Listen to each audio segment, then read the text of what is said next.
Hello guys, welcome back to my channel. आज के इस वीडियो में हम स्टार्ट कर रहे हैं क्लास 11 या मैक्रो इकोनॉमिक्स का very important chapter that is production function. तो ये आप लोगों के एग्ज़ाम में लगभग 13 मार्क्स को कवर अप कर रहा है, जिसमें हम चैप्टर नंबर 5 से लेकर के 9 तक की सभी यूनिट को कवर अप करेंगे। 5 से लेकर के 9 तक की सभी यूनिट को कवर अप करेंगे। सो सबसे पहले हम लोग समझते हैं कि प्रोडक्शन फंक्शन का मतलब क्या होता है, मीन्स कि उत्पादन फलन का मतलब है क्या।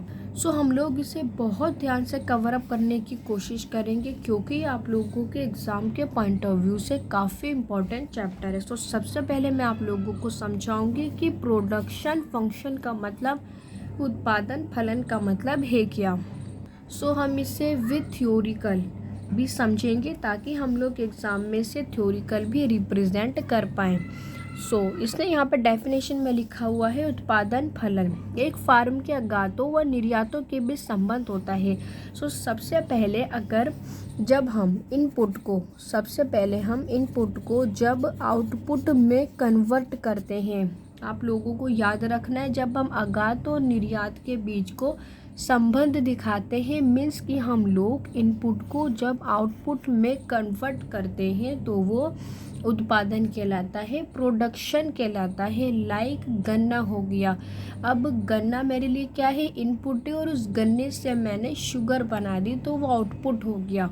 तो अब यहाँ मैंने क्या करा है, कन्वर्ट करा है इनपुट को आउटपुट में। तो इस प्रोसेसर को हम क्या कहते हैं, उत्पादन कहते हैं। और वहीं अगर मैं उत्पादन फलन की बात करूं, तो उत्पादन फलन का मतलब होगा कि जब हम किसी भी सामान का प्रोडक्शन करने के लिए, ध्यान से सुनना है आप लोगों को, कि जब किसी भी सामान का प्रोडक्शन करने के लिए, किसी भी सामान को बनाने के लिए, उसका उत्पादन करने के लिए जो फैक्टर यूज़ होते हैं, उसे हम क्या कहते हैं, उत्पादन फलन कहते हैं। लाइक अब फॉर एग्ज़ाम्पल के लिए कि गन्ने से मैंने यहाँ पर क्या बनाया, शुगर बना दी, तो इसके जो भी फैक्टर यूज़ होंगे, लाइक मशीनरी यूज़ हुई होगी, लाइक बिजली यूज़ हुई होगी, यहाँ पे लैंड यूज़ हुई होगी, तो ये सब क्या है, इन सब को हम बोलेंगे फैक्टर, जो मेरे प्रोडक्शन को बनाने में यूज़ हुए हैं। बिजली, मशीनरी, श्रमिक, ये सब क्या है, फैक्टर ऑफ प्रोडक्शन, जिसे हम क्या कहते हैं, उत्पादन फलन। आई होप आप लोगों को बहुत अच्छे से समझ में आया होगा कि प्रोडक्शन उत्पादन क्या होता है और उत्पादन फलन क्या होता है, प्रोडक्शन फंक्शन। अगर मैं आप लोगों को इसका फॉर्मूला बताऊं, तो इसका फॉर्मूला हम लिखते हैं प्रोडक्शन फंक्शन का, उत्पादन फलन का, Q इज इक्वल्स टू, सबसे पहले हम लोग लिखते हैं यहाँ पर Q is equals two factor, और जितने भी फैक्टर यूज़ हुए हैं, लाइक मशीनरी हो गया, बिजली का बिल हो गया, लाइक ज़मीन हो गई, लैंड हो गया, तो उसको हम क्या बोलते हैं, फैक्टर बोलते हैं, जो भी हमारे प्रोडक्शन बनाने में यूज़ हुए हैं। और Q से क्या है, यहाँ पर क्वांटिटी है, मीन्स कि जो भी मेरा प्रोडक्शन बना है, उसको बनाने में जो फैक्टर यूज़ हुए हैं, उसे हम क्या कहते हैं, प्रोडक्शन फंक्शन कहते हैं। अब देन हम इसको थ्योरिकली रीड करते हैं, ताकि हम लोग इसे बहुत अच्छे से समझ पाए विथ थ्योरिकल बुक की लैंग्वेज में। इसने बोला है, एक फार्म के आयातों व निर्गत के बीच कुछ संबंध होता है। यस, जो अभी मैंने आप लोगों को समझाया कि इनपुट और आउटपुट के रिलेशन को ये हमें रिप्रेजेंट करता है, प्रस्तुत करता है। लाइक गन्ना है, गन्ने से शुगर कैन बना दिया। गन्ना क्या है, इनपुट, शुगर कैन क्या हो गया, आउटपुट हो गया। तो इस कन्वर्जन के बीच में यह हमें संबंध दिखाता है। अर्थशास्त्र में ऐसे संबंधों को हम क्या कहते हैं, उत्पादन फलन कहा जाता है। मीन्स किसने बोला है, अगर मैं इसके बीच में रिलेशन दिखाऊंगी इनपुट और आउटपुट के बीच में, तो इनके आपस के संबंध को हम लोग क्या कहते हैं, प्रोडक्शन फंक्शन कहते हैं। उत्पादन फलन एक वस्तु के उत्पादन और भौतिक आयातों के बीच के तकनीक संबंध की अभिव्यक्ति है। मीन्स इसने बोला है ये हमें बताता है कि अगर मुझे किसी भी वस्तु का प्रोडक्शन करना है तो उसमें यूज़ होने वाले फैक्टर कौन कौन से हैं, और उसके अलावा ये इनपुट और आउटपुट के बीच के रिलेशन को भी शो करता है। तो इस टेक्निकल संबंध को हम लोग क्या कहते हैं? उत्पादन फलन कहते हैं, प्रोडक्शन फंक्शन कहते हैं। आई होप बच्चों आप लोगों को ये बहुत अच्छे से समझ में आया होगा कि प्रोडक्शन का मतलब क्या है और प्रोडक्शन फंक्शन का मतलब क्या है। अब आप लोगों का होमवर्क ये है कि अब आप लोग हेडिंग बनाओ, एक में उत्पादन और दूसरे में उत्पादन फलन, एंड देन आप लोगों को ये दोनों ही टर्म को एक्सप्लेन करना है आपकी अंडरस्टैंडिंग के बेस के ऊपर। सो बच्चों अब हम पढ़ते हैं इसका नेक्स्ट वाला। सो ध्यान से समझना है अब आप लोगों को। अब यहाँ पर हम लोग ये समझेंगे कि किसी भी प्रोडक्शन को बनाने के लिए मीन्स कि कोई भी वस्तु का जब हम लोग प्रोडक्शन करते हैं, उसका उत्पादन करते हैं, तो उसे हमेशा 4 कारक इफ़ेक्ट करते हैं। उसके 4 फैक्टर होते हैं। कितने फैक्टर होते हैं? जब भी हम किसी भी वस्तु का प्रोडक्शन करेंगे तो उसके टोटल 4 कारक होते हैं जो उसे प्रभावित करते हैं। यह आप लोगों के एग्ज़ाम के पॉइंट ऑफ व्यू से बहुत इम्पॉर्टेंट टॉपिक है, तो आप लोगों को ये बहुत ही अच्छे से कवर अप करना है। उसमें फर्स्ट वाला कौन सा है जो हमारे प्रोडक्शन के 4 कारकों में है? तो सबसे पहले होगा लैंड। लैंड क्या है यहाँ पर? भूमि। और उसके बाद क्या है? लेबर। लेबर क्या है? श्रमिक, जो मजदूर होते हैं। एंड देन नेक्स्ट वाला क्या है? मशीनरी। मशीनरी मतलब जो पूंजीगत वस्तुएं हो गई, इसे हम कैपिटल गुड्स भी कहते हैं, पूंजीगत वस्तुएं या मशीनरी। एंड देन लास्ट वाला क्या है जो 4th नंबर पर है? वो है रूल करने की एबिलिटी। रूल करने की एबिलिटी। तो फर्स्ट वाला क्या है?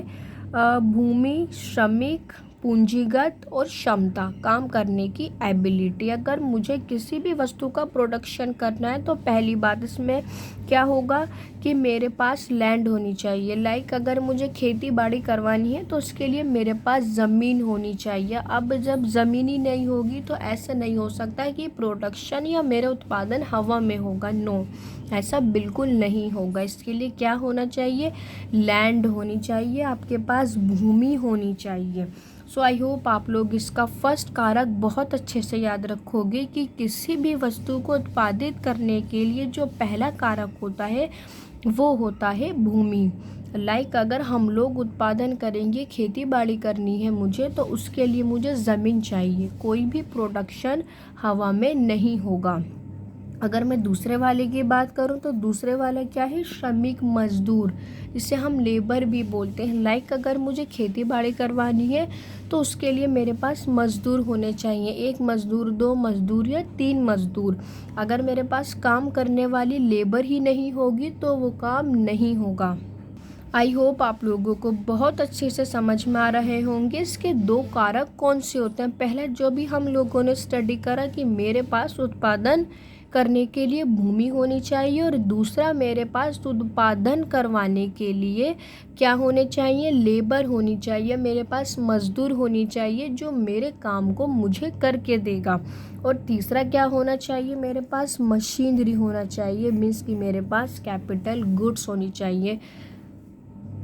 लाइक मुझे गन्ने की खेती के लिए मुझे मशीनरी की ज़रूरत पड़ेगी। अगर मुझे उसका रस भी निकालना होगा तो मुझे उसके लिए मशीनरी की ज़रूरत पड़ेगी। अगर मैं लास्ट वाले की बात करूं तो वो है एबिलिटी, कि मैं अपने इस काम को किस तरीके से अपनी क्षमता के अनुसार उसे अपनी एबिलिटी के बेस के ऊपर यूज़ करती हूं। तो इन सब के साथ ही हमारे पास एबिलिटी भी होनी चाहिए। लाइक एक स्किल। अब वो व्यक्ति ज़्यादा अच्छा काम करेगा जिसके पास स्किल है, जिसके पास नॉलेज है, एबिलिटी, कंपेयर देन उस व्यक्ति के जिसके पास स्किल और एबिलिटी और नॉलेज नहीं है। तो इसके साथ हमारे पास क्षमता होनी चाहिए अपने काम को लेकर के। मीन्स कि हमें अपने रिसोर्सेज का किस तरीके से यूज़ करना है। सो आई होप आप लोगों को बहुत अच्छे से समझ में आया होगा कि किसी भी वस्तु का प्रोडक्शन करने के लिए 4 कारक उसे प्रभावित करते हैं। मैं दोबारा रिपीट कर देती हूँ, जिसमें हमने फर्स्ट वाला पढ़ा है भूमि, कि अगर मुझे प्रोडक्शन करना है तो भूमि होनी चाहिए और उस काम को करवाने के लिए मेरे पास मज़दूर होने चाहिए और इसके साथ ही मेरे पास टेक्नोलॉजी भी होनी चाहिए, लाइक मशीनरी वगैरह हो गई। और इसके अलावा मेरे पास एबिलिटी होनी चाहिए कि मुझे अपने रिसोर्स को यूज़ करने की पावर मैं रखती हूँ अपने पास, मेरे पास स्किल हो, नॉलेज हो, एबिलिटी हो। सो बच्चों, आई होप आप लोगों को ये टॉपिक भी बहुत अच्छे से समझ में आया होगा। अब हम लोग पढ़ते हैं इसके नेक्स्ट टॉपिक को। सो बच्चों, अभी तक हम लोगों ने जो स्टडी करा है वो उसका इंट्रोडक्शन और उत्पादन फलन हमारा कंप्लीट हो चुका है। उसके बाद जो हम लोग स्टडी करेंगे वो है अल्पकाल और दीर्घकाल एंड परिवर्ती साधन और स्थिर साधन। एंड देन इसके अलावा मैं आप लोगों को ये फुल चैप्टर फिनिश भी करवाऊंगी ताकि हम लोग एग्ज़ाम में 13 आउट ऑफ 13 मार्क्स को कवर अप कर सकें। So moving to the next topic. So सबसे पहले हम लोग समझते हैं परिवर्ती साधन और स्थिर साधन, जिसे हम वेरिएबल फैक्टर और फिक्स फैक्टर भी कहते हैं। सो सबसे पहले इसने यहाँ लिख रखा है परिवर्ती साधन, दैट इज वेरिएबल फैक्टर। सो अब ये परिवर्ती साधन कौन से होते हैं? ये वो साधन होते हैं जिन्हें अल्पकाल में, अब ये अल्पकाल क्या है? जिनमें समय कम लगता है। अल्पकाल क्या है? जिनमें समय कम लगेगा, इसे हम शॉर्ट टर्म भी कहते हैं, में परिवर्तित किया जा सकता है। मीन्स कि परिवर्ती साधन कौन से होते हैं? जिन्हें हम चेंज कर सकते हैं। परिवर्ती साधन कौन से हैं? जिन्हें हम चेंज कर सकते हैं। लाइक एग्जाम्पल के लिए, अगर मैं अपनी भूमि पर काम करवाऊंगी तो उसके अंदर क्या होगा कि मैं श्रमिकों को मैं चेंज कर सकती हूँ, मैं कम कर सकती हूँ, मैं उन्हें बढ़ा भी सकती हूँ। तो इसको हम क्या बोलेंगे? परिवर्ती साधन, जो फैक्टर जो चेंज हो सकते हैं। अब यहाँ पर क्या होगा? अब मैं परिवर्ती साधन को अल्पकाल में चेंज कर सकती हूँ। अब मैं से किस तरीके से चेंज कर सकती हूँ? क्योंकि जो परिवर्ती साधन होते हैं वो हमें पता है वो चेंज हो सकते हैं। लाइक लेबर हो गई, उसे मैं कम ज़्यादा कर सकती हूँ, लेकिन ऐसा नहीं होगा कि मैं कम समय में मैं स्थिर साधन को चेंज कर पाऊँ। क्यों ऐसा क्यों नहीं होगा? क्योंकि जो फिक्स फैक्टर होते हैं, लाइक अभी फिक्स फैक्टर क्या होते हैं? जो चेंज नहीं हो सकते, जैसे प्लांट हो गया, मशीनरी, भवन और भूमि हो गया। अगर मेरे पास कम समय है तो मैं ऐसा नहीं कर सकती कि मैं एक बिल्डिंग से दूसरी बिल्डिंग और दूसरी से मैं तीसरी खरीद सकूं, क्योंकि मेरे पास कम समय है। और ये सारे एग्जाम्पल किसके हैं? स्थिर साधन के हैं, फिक्स फैक्टर के हैं, जिन्हें हम लोग चेंज नहीं कर सकते। सो इसलिए इसने यहाँ पर बोला है कि जिन्हें हम अल्पकाल में परिवर्तित नहीं कर सकते। क्यों नहीं हम इसको चेंज कर सकते? क्योंकि जो अल्पकाल है वो है समय कम, और कम समय के अंदर आप लोग प्लांट और मशीनरी को चेंज नहीं कर सकते। स्थिर साधन का मतलब क्या है? जो चेंज नहीं होगा। परिवर्ती साधन का मतलब क्या है? जो चेंज होगा। अब इसके अंदर क्या होगा कि मैं कम समय के अंदर वेरिएबल फैक्टर को मैं चेंज कर सकती हूँ। लाइक मैं श्रमिक को बढ़ा सकती हूँ, लेकिन ऐसा नहीं होगा कि मैं कम समय के अंदर बिल्डिंग, प्लांट और मशीनरी, भवन, भूमि को ही चेंज कर दूँ, वो भी कम समय में। नो, ऐसा नहीं होगा, क्योंकि स्थिर साधन चेंज नहीं होते हैं और जो परिवर्ती साधन होते हैं वो चेंजेबल होते हैं। लाइक मेरी लेबर हो गई, उसको मैंने चेंज कर दिया। सो आई होप आप लोगों को ये वाला टॉपिक भी बहुत अच्छे से समझ में आया होगा कि परिवर्ती साधन क्या होता है और स्थिर साधन क्या होता है। ये अक्सर आप लोगों के एग्ज़ाम में 2 मार्क्स को कवर अप करता है, जिसमें ये विद डेफिनेशन और उदाहरण या ये डिफरेंस या इसके अंदर ये अंतर भी पूछ लेता है कि परिवर्ती साधन और स्थिर साधन के अंदर कोई भी परिवर्तन लिखें। तो आई होप आप लोगों को ये बहुत अच्छे से समझ में आया होगा कि परिवर्ती साधन क्या है, जिसे हम चेंज कर सकते हैं, जिसे हम कम समय में भी चेंज कर सकते हैं। लाइक श्रमिक हो गया, मजदूर हो गए, मुझे खेती बाड़ी करवानी है तो मैं श्रमिकों को बढ़ा या कम कर सकती हूँ, लेकिन उसी कम समय के अंदर मैं ज़मीन को चेंज नहीं कर सकती, क्योंकि जो ज़मीन है वो स्थिर साधन है और स्थिर साधन का रूल क्या है कि वो कभी भी चेंज नहीं होता, वो फिक्स रहता है। अगर हम नेक्स्ट वाला टॉपिक की बात करें तो नेक्स्ट वाला टॉपिक है यहाँ से अल्पकाल और दीर्घकाल। मीन्स किसने बोला है कि शॉर्ट रन और लॉन्ग रन के अंदर हमें अंतर इसमें बताना है। अब इसने क्या बोला है, इसका अर्थ कि अल्पकाल से अभिप्राय उस अवधि से होता है जिसके अंदर हम अपने प्रोडक्शन में परिवर्तित साधनों में बदला जा सकता है, और इसके अलावा हम इसे स्थिर साधनों में भी बदल सकते हैं। मीन्स के कहने का मतलब ये हुआ कि कम समय के अंदर इसके अंदर दोनों चीज़ें इंक्लूड होंगी। इसके अंदर वेरिएबल भी मीन्स कि परिवर्तित साधन भी होगा। ऑब्वियसली परिवर्तित साधन को हम लोग चेंज कर सकते हैं। मैं मज़दूरों को चेंज कर सकती हूँ, लेकिन मैं कम समय के अंदर भूमि को चेंज नहीं कर सकती हूँ। और वहीं अगर हम दीर्घकाल को देखें तो दीर्घकाल का मतलब क्या है, जिसमें समय ज़्यादा होता है, और अल्पकाल का मतलब जिसमें समय कम होता है। अल्प का मतलब क्या है, कम, तो इसलिए यहाँ ये बना है समय कम। और दीर्घ का मतलब क्या है, दीर्घकाल का मतलब है समय ज़्यादा। तो इसके अंदर क्या होगा, इसके अंदर सिर्फ साधन को हम परिवर्तित साधन में ही बदल सकते हैं। मीन्स कि इसको हम चेंज कर सकते हैं और इसको हम चेंज नहीं भी कर सकते, और इसके अलावा कुछ कारक ऐसे भी होते हैं जिसे हम चेंज कर सकते हैं।